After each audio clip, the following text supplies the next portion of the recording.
open your hearts and hold a sacred space for us to share a little bit about our personal life, the journey that we are going through and have been through as we've been blessed with a beautiful, beautiful special needs child, Chaviva, who we're going to share with you a little bit about this evening.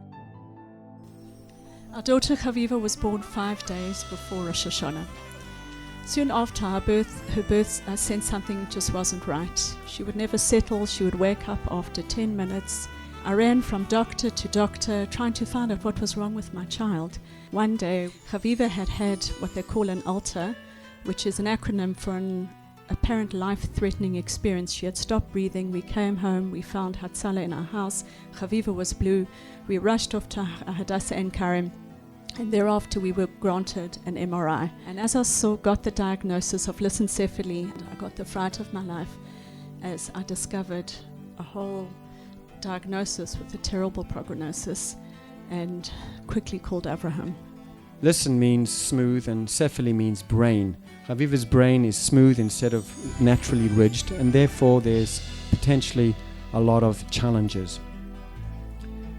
I remember as I was driving home and I got the news from Gail, I was struck, I was bewildered. The first thing came into my mind was, why me? You know, I'm a good guy, I pay my taxes, I daven 3 times a day. What did I do to deserve this? At age 5.5, Chaviva actually started to walk. At the age of 7, Chaviva actually started to eat. She narrowly missed getting a gastric tube. She also started to develop alternative ways of communicating in the absence of speech.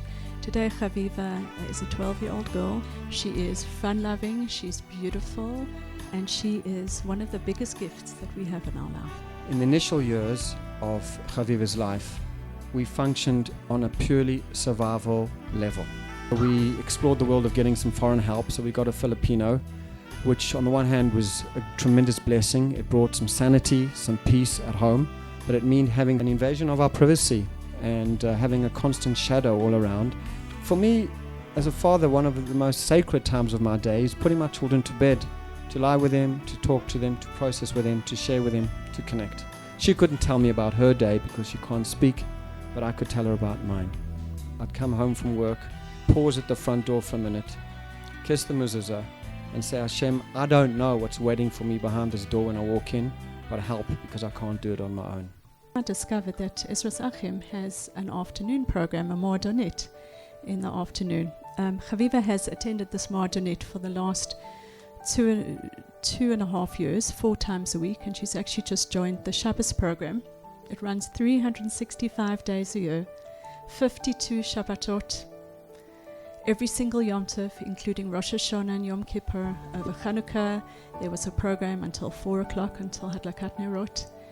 Isru Chag, Chol HaMoed, snow in Yerushalayim, the Moadonet is running. The level of professionalism, the level of love, the level of care, the level of devotion and consistency is just truly remarkable.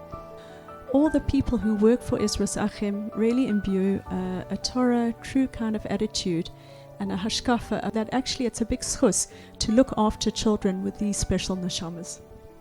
So we approached Ezras Achim and said, we'd love to have you guys come over and celebrate with us Chaviva's bat mitzvah. We had a whole bunch of her friends from Ezras Achim come over with 30 volunteers to be with us and put on a beautiful celebration for Chaviva, for the special needs kids that don't, as Gail mentioned, they don't have play dates. It was a big schus to be able to create such a magical simcha. Many of our friends and our family who attended the simchas were moved to tears by the level of devotion and the love that they witnessed in the room that night.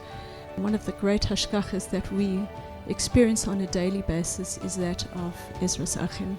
Allows us to take care of Chaviva, the precious neshama that's been entrusted to us, in the best possible way.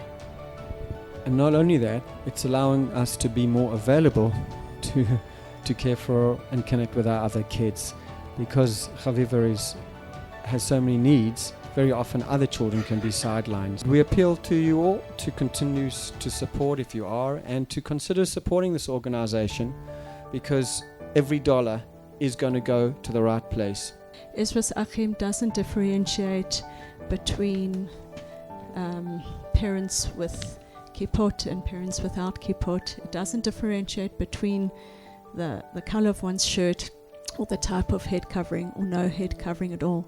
Ezras Achim looks after our daughter, it looks after Elinor's daughter, it looks after Ilanit's child, and it looks after Raisy's child. It serves the whole community, and it hereby ultimately unites us in a way, in the only way, that we believe Bezrat Hashem will bring the Geula Shlema Bimhera B'Yameinu.